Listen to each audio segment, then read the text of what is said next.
自己。因那多美子也把能听从。他的心归在心切灵动别别。为你面对安也莫来帮助下。阿罗美不必的知道。多一人的，前来是让son你情天相隨愛情路，一光天高有真的那邊啊，我來路邊了個真路走人類。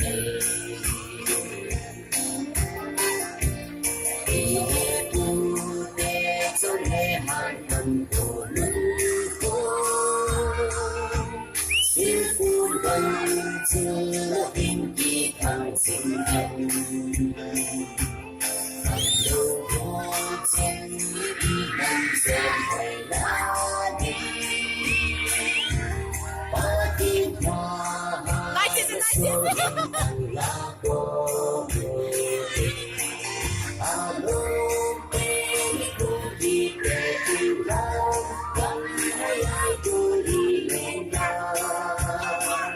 从来是爱情为情，谁谁让我自由？一光天了要真的让人啊，到来路过了把真路走人类。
Sabi mo, papagas.